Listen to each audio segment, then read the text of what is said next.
Olá, amigos queridos. Este mês de janeiro é um mês muito especial porque eu tenho a alegria de todos os sábados no programa Adoração estar com vocês. Eu tenho tratado sobre os ensinos de Jesus. O que Jesus ensinou sobre o plano da redenção, o que ele ensinou sobre a vida religiosa, isto é, o relacionamento com ele, não é? A comunhão. O que Jesus ensinou sobre a vida eterna. E no programa de hoje, eu quero tratar do tema que faz vibrar muito mais meu coração, que é o que Jesus ensinou sobre a segunda vinda, a volta de Jesus. Esse é o assunto que palpita no coração de muita gente. Não saia daí não, porque vai valer a pena.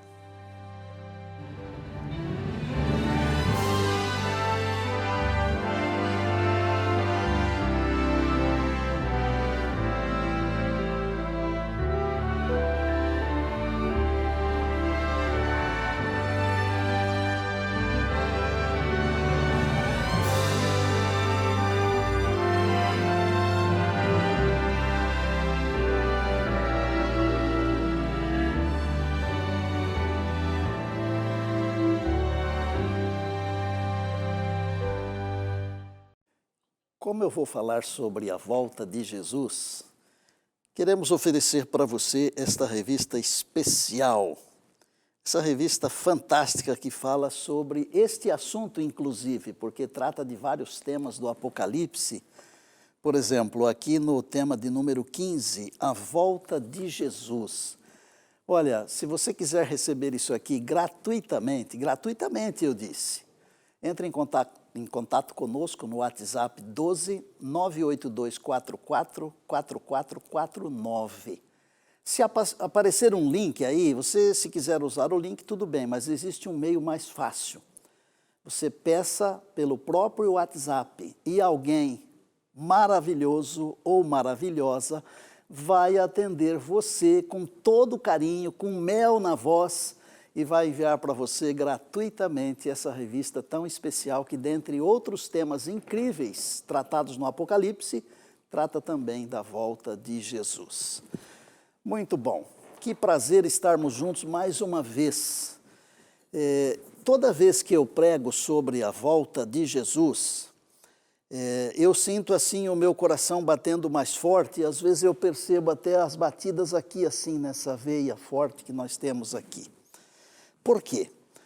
Não apenas porque a Bíblia fala inúmeras vezes sobre a volta de Jesus, mas porque este tema foi importante para a conversão da minha família e porque foi o primeiro sermão que eu preguei quando eu tinha apenas 16 anos de idade, eu era um adolescente. E parece-me que foi ontem à noite, sabe? E eu usei João 14, 1-3, que é o que nós vamos usar hoje. E eu me lembro que eu fui convidado para pregar, era um domingo à noite, 24 de setembro de 1972, muitos de vocês não tinham nascido ainda. E naquele tempo, um pregador tinha que pregar pelo menos 40 minutos. E o irmão Hércio Rocha, o primeiro ancião, falou, não, você tem que pregar, e me orientou, me ajudou a escrever umas coisas e tal, né? Mas eu estava tão tenso, tão nervoso, que eu me levantei e falei os 40 minutos em apenas 8. Parecia uma metralhadora. Eu não sei se alguém entendeu alguma coisa, mas no final do sermão, uma pessoa disse assim, você vai ser um grande pregador. Eu não sei se eu acreditei naquilo, ou se aquilo foi assim, como se fosse a voz de um anjo, sei lá, não é? O que eu sei dizer é o seguinte, nós cantamos um hino que era de número 135, Cristo volta brevemente. O irmão Hércio fez a oração e eu preguei esses 8 minutos. Ele se levantou e falou mais uns 2 minutinhos, só o que o Neumuel quis dizer foi isso, porque acho que eu não falei, né? E aí nós cantamos O Breve Virá, eu orei, 8:30 da noite. Veja, o culto começou às 8 da noite, 8:30, todo mundo já tinha ido embora, a igreja já estava fechada. Foi um fiasco, mas foi um marco, porque desde aquele dia, o que mais toca no meu coração quando eu vou pregar é a volta de Jesus. Eu amo pregar as doutrinas que a Bíblia nos ensina, os ensinos dos profetas, as cartas. Mas quando eu falo da volta de Jesus, até a minha esposa disse um dia desses aí, os seus olhos brilham mais, ficam mais verdes. Mas isso foi a esposa que falou, né? Eu louvo a Deus pelo privilégio de poder pregar a volta de Jesus. Aí você olha para mim e fala assim, mas já se passaram mais de 50 anos. Jesus ainda não voltou. É verdade. O meu pai já foi para o descanso, é verdade. A minha mãe também já foi para o descanso. E agora, esses dias atrás, até uma das irmãs também foi para o descanso. Eu tenho parentes que foram para o descanso, uma cunhada querida, amigos pastores, amigos anciãos meus, e Jesus ainda não veio. Pastor, e você não perdeu o entusiasmo? De jeito nenhum, pelo contrário, eu estou 50 anos mais perto da volta de Jesus. Muito mais perto da volta de Jesus. Olha aqui, Jesus prometeu. Quem é Ele? Ele é o caminho, a verdade. Ele não mente, Ele prometeu, Ele virá. Pra você ter uma ideia, só no livro de Apocalipse, no capítulo 22, que é o último livro da Bíblia, 3 vezes Jesus falou, eis que venho sem demora. 3 vezes num capítulo só. Se você quiser conferir, pode. Verso 7, verso 11 e verso 20. Venho sem demora, é a palavra de Jesus. E Ele vem. E olha, pode demorar, porque o tempo de Deus não é como o nosso. Mas pode ter certeza de uma coisa, Ele virá. E na nossa geração, o que você quer dizer com na nossa geração? Eu quero dizer o seguinte, primeiro que eu creio que Ele virá na minha geração. E segundo, que mesmo que eu descanse e Ele venha depois, para mim vai ser na minha geração, porque eu descansei no segundo seguinte eu acordei e vi Jesus voltando. A volta de Jesus não está mais longe do que a sua geração ou do que o dia do seu descanso, mesmo que ela demore ainda 100 anos, o que eu não acredito de jeito nenhum, e eu creio que Jesus virá muito em breve. Vamos ler a Bíblia? Eu já orei? Não orei? Vamos orar. Querido Deus, o Teu livro faz o nosso coração pulsar mais forte, com alegria, nos dá até mais saúde. Louvado seja o Senhor. Nós vamos ler um pedacinho agora das palavras de Jesus. Palavras lindas de conforto, de carinho, de esperança. E eu peço que o Senhor nos ilumine e nos abençoe nesta hora em Cristo. Amém. Enquanto estou orando aqui, eu peço ao Deus Espírito Santo que trabalhe com você para você entender. Leia junto comigo. Pode ser numa Bíblia de papel, pode ser num tablet, no smartphone, no computador, onde você quiser. É a palavra de Deus, inspirada por Deus, pelo Espírito de Deus. João 14, 1, 2 e 3. Todos sabem de cor, não é? Não se turbe o vosso coração. Credes em Deus, crede também em mim. Na casa de meu pai há muitas moradas. E se não fosse assim, eu vou-lhe teria dito, pois vou preparar-vos lugar. E quando eu for e vos preparar lugar, virei outra vez. E vos receberei para mim mesmo, para que onde eu estou, estejais vós também. Que coisa esplendorosa, não é? Não se turbe o vosso coração. Deixa eu contextualizar a conversa aqui, para que você entenda o significado das palavras de Jesus. É importante isso. Esses versos aqui fazem parte de um sermão especial que Jesus pregou para os discípulos.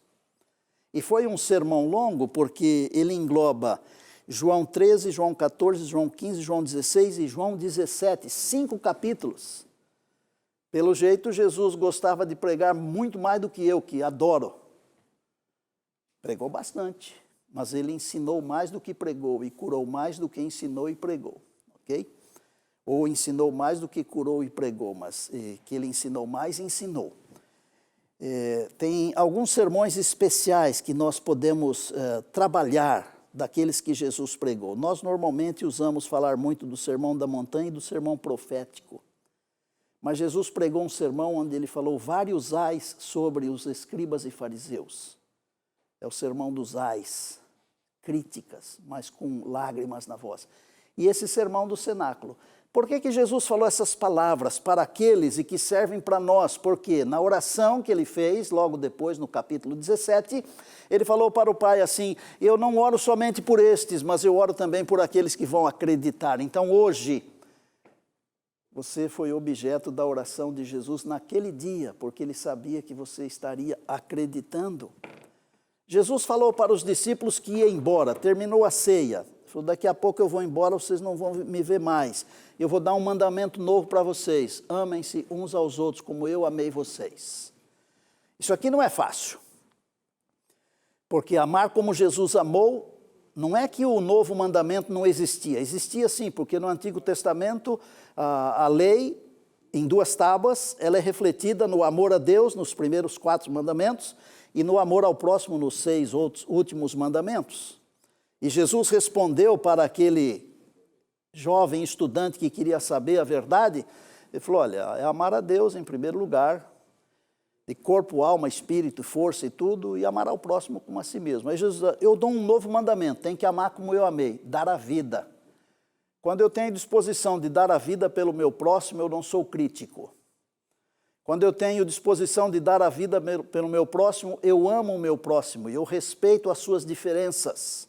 É impressionante. Os discípulos ficaram tristes, não porque tinham que amar, mas porque Jesus falou: ó, Pedro, você vai me negar, eu vou ser traído, eu vou ser morto. E aí Jesus falou: mas não fiquem com o coração sobrecarregado. Que coisa, né? Sabe aquela palavra assim, a pessoa está atribulada, aí vem alguém assim e dá um abraço, às vezes não fala nem uma palavra, né? Dá um abraço, dá um beijo. Eu, como sou de ascendência italiana, eu sou de abraçar e beijar com facilidade, né? Deus me abençoou com muitos amigos e amores que não acabam mais, pessoas que me amam, que eu nem conheço, e eu louvo a Deus por isso, porque toda a glória é de Deus.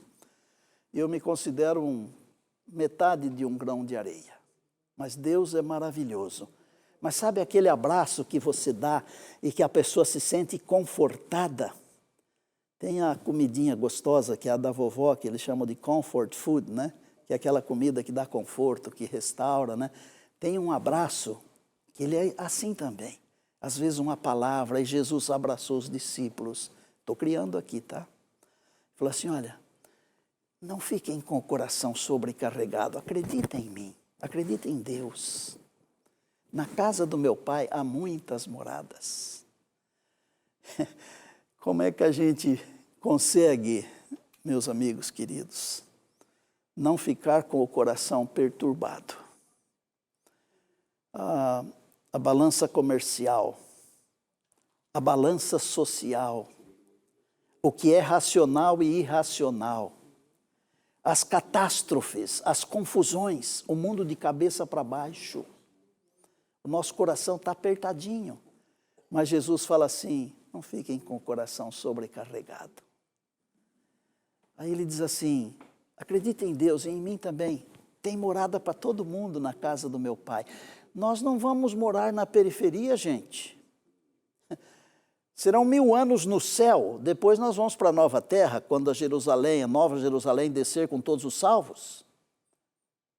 Mas 1000 anos no céu, na casa do Pai. Você sabe qual é a diferença da casa do Pai para a casa da gente? E quando eu me casei, eu descobri essa diferença. Eu nunca paguei conta de luz, nem conta de água. Nunca tive que fazer supermercado. Mas quando eu casei com a minha amada, e nós temos já 45 anos de casados, somando mais o namoro e o noivado, estamos 50 anos juntos, ela vai para a eternidade só por isso. É uma santa. E eu descobri que eu tinha que pagar as contas. Mas eu já trabalhava e bastante, porque eu trabalho desde os 8 anos de idade. Com 12 anos de idade eu já recebi um salário de gente grande. Naquele tempo podia trabalhar.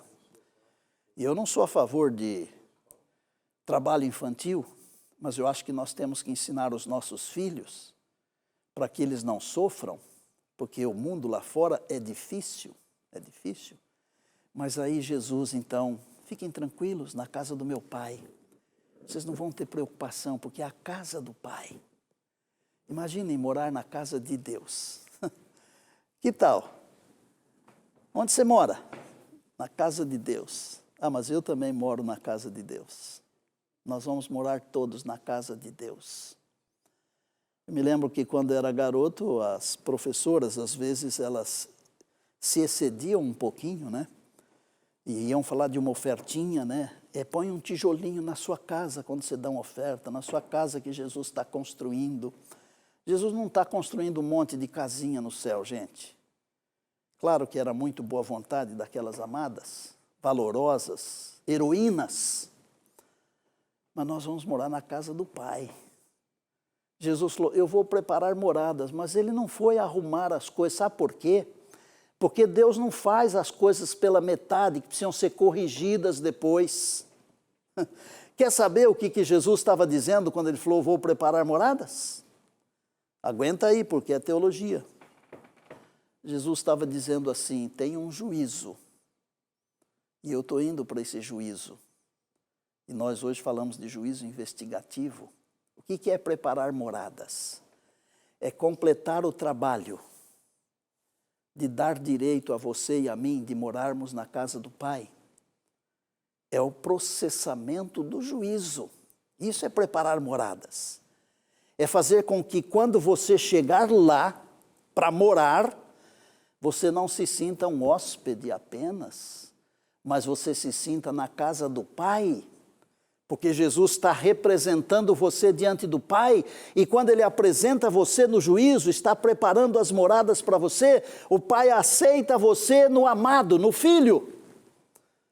E eu fico olhando no dia que Jesus voltar, assim, fico imaginando, Jesus vem nos buscar, com todos os seus anjos. Eu acho que Ele vem nos buscar para nos apresentar para o Pai. Imagine, pega um indivíduo como eu, assim, um caipira, né? Eu não nasci nem na maternidade, nem no hospital. Hoje os nascimentos são incríveis. Nasci na fazenda. Era uma parteira, a mãe da minha mãe era a parteira, uma avó. Lá no interior, no meio da roça. Aí Jesus chega lá e fala, olha aqui, ó, tirei esse moleque lá de trás do cabo da enxada. Trabalhava com trator. Era um menino. E eu fiz dele um pastor. Ele acreditou em mim. E, Pai, eu escrevi o nome dele aqui, ó.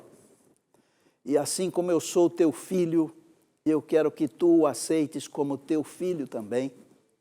Imagine o Pai abrindo os braços. Pensa você. O Pai abrindo os braços e agarrando você. Você já viu como um pai recebe um filho que faz muito tempo que não vê um filho amado? Vai ser assim.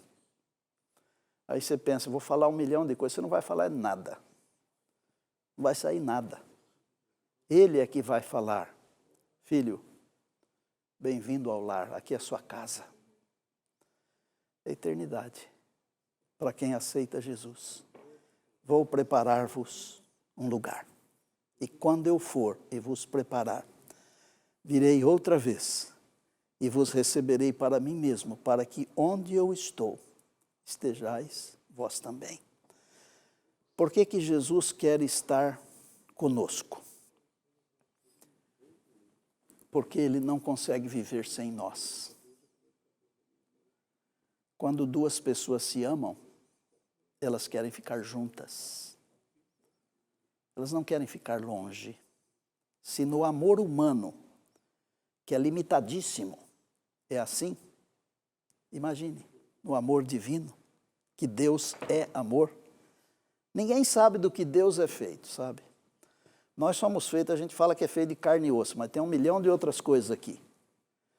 Mas se Deus fosse feito de alguma essência, de alguma coisa, Deus seria feito de amor, porque Deus é amor.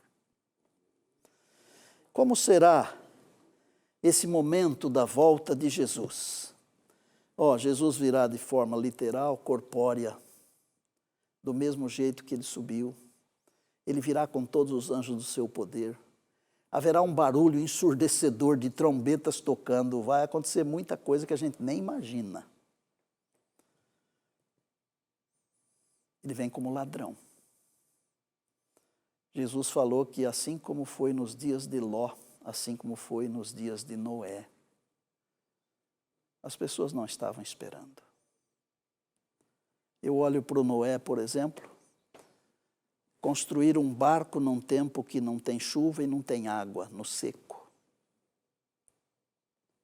É muito estranho. Às vezes a nossa fé, ela pode parecer estranha para muita gente, mas ela não deve parecer estranha para nós, porque sem fé é impossível agradar a Deus. Tem que crer, crer. Creia na palavra, creia em Deus. Jesus virá acompanhado de todos os seus anjos. Pastor, quando é que ele virá? Eu não sei. Ninguém sabe. E se alguém marcar data, não está fazendo o trabalho do Senhor. Porque Jesus deu mais ou menos as condições de como estaria o mundo. Ele disse que, assim como o relâmpago se mostra de um lugar para o outro, ele viria nas nuvens. Ele falou que viria como um ladrão. Ele falou que o mundo estaria sob guerra, rumores de guerras. Hoje nós nem sabemos quantas guerras existem no planeta. Nós não sabemos. A gente escuta muito falar da guerra da Ucrânia com a Rússia, da outra guerra que tem lá no Oriente Próximo, mas em todos os lugares existe uma guerra, e há uma guerra pelo poder, e essa guerra pelo poder é movida pelo ciúme, pela ganância, pela usura e por tantas outras coisas mais. Quando Jesus falou desse período em que ele viria, ele falou assim, quando essas coisas começarem a acontecer, levantem a cabeça, a redenção está chegando. Gente, nós não pregamos muito mais sobre a volta de Jesus, é um pecado isso, viu? As pessoas estão indo para a sepultura e não estão ouvindo o que precisam ouvir.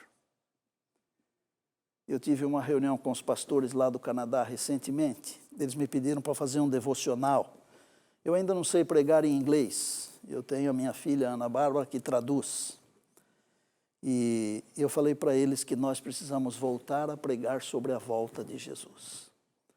Deus chamou a igreja remanescente, Laodiceia, remanescente, etc., para pregar as 3 últimas mensagens angélicas. E uma das mensagens angélicas é que a hora do juízo chegou, é a volta de Jesus.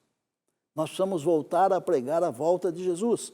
Lamento que hoje muitos estão pregando um monte de coisas, de filosofias, de autoajuda e um monte de bobagem, perdão, e não estão pregando a volta de Jesus. Jesus falou assim, quando o Filho do Homem vier, será que ele encontrará fé na terra? Por que não vai encontrar fé? Porque nós não estamos falando mais. Há poucas décadas, nós falávamos do terremoto de Lisboa, do escurecimento do sol e da lua, da queda das estrelas, como cumprimento de profecia. Nós nem falamos mais essas coisas. Há outros cumprimentos agora, há outras profecias agora. Mas olha, Jesus disse que ele viria. Agora, por que Jesus vai voltar? Jesus vai voltar porque ele quer que estejamos para sempre com ele. A volta de Jesus seria como a cereja do bolo do plano da redenção. Ele veio aqui, pagou, ele tem o direito, e agora ele vem para resgatar aquilo que ele tem o direito, para nos levar para vivermos para sempre junto com ele. O que acontecerá quando Jesus voltar? Eu nem sei tudo o que vai acontecer, mas vão acontecer coisas tremendas. Imagine a sepultura se abrindo e os santos de Deus que dormem no pó da terra ressuscitando com um corpo incorruptível e imortal. Que coisa! Eu falei do meu pai agora há pouco, né? Viu, meu pai? Seria fantástico. Seria não, será. Pela graça e misericórdia. Minha mãe, os seus queridos. Os justos vivos serão transformados assim, ó, incorruptíveis. Imortais, imortais. Que coisa esplendorosa, né? Os ímpios todos mortos. Vamos para o céu, não dá tempo de falar tudo, mas vamos para o céu. 1000 anos com Jesus. Primeiro, a surpresa, estar lá. Segunda, alguns que você achou que iria, não foram. Terceira, uns que você achou que não iriam, foram. Muitas surpresas. Tempo não conta mais. Você vai ter eternidade, Jesus vai ter tempo para todo mundo. Eu disse outro dia num sermão que a Bíblia diz que alguém vai perguntar que feridas são estas, aquele texto foi escrito para mim, que eu vou perguntar. Mas você não sabe por que tem essas feridas? Eu sei. Mas por que eu vou perguntar? Eu vou perguntar porque eu quero ouvir a história da salvação dos lábios de quem? Do Salvador. Árvore da vida. O encontro dos dois Adões. Ou os dois Adãos. Primeiro Adão, Cristo, segundo Adão. A família de Adão, recebendo o fruto da árvore da vida para comer. Você e eu. Estou pensando aqui que vai valer a pena ser um filho de Deus, não vai? Se não houvesse céu, se não houvesse salvação, valeria a pena ser cristão. Mas existe céu, existe salvação. É muito mais do que valer a pena. E muito em breve, esse Jesus que prometeu, virei outra vez, ele virá. E eu receberei vocês para mim mesmo, ele vai receber. Deus falou, João viu a Nova Jerusalém, a cidade de Deus, e contou para nós como ela é. E nós estamos nos preparando para irmos com Jesus para o lar eterno. Você crê nisso? Você acredita que Jesus em breve voltará? E que ele virá para resgatar os seus e levar os seus para a eternidade? Você acredita que ele veio buscar e salvar o perdido? Que ele só quer comunhão, que você tenha comunhão com ele, que você viva em Cristo e que a vida eterna começa quando você aceita Jesus e que ele em breve virá para completar a tarefa? Se você crê nisso e aceita isso e deseja viver toda a sua vida com Jesus e depois a eternidade com todos os salvos, ore comigo, por favor. Eu quero falar com Deus sobre você e sobre sua família. Vamos orar. Senhor nosso Deus, a nossa gratidão porque Jesus em breve virá. Porque ele veio a primeira vez, cumpriu com o propósito da sua missão, salvar, buscar e salvar o perdido. E agora ele virá para nos resgatar, nós que acreditamos no seu sacrifício. Nós queremos viver com Jesus a nossa vida aqui, porque assim como o Senhor tem um lugar no céu para nós, ele tem um lugar para nós aqui na terra. Viver em Cristo significa vida eterna. E quando ele vier, nós seremos glorificados, receberemos a imortalidade. Abençoa as famílias, os pais, os filhos, os netos, os avós, todos aqueles que acompanham o programa Adoração. Que seja a bênção, a adoração nesta vida e que depois tenhamos a alegria e a graça de te adorar por toda a eternidade sem fim. É a nossa prece cheia de gratidão em nome de Jesus. Amém, amém e amém.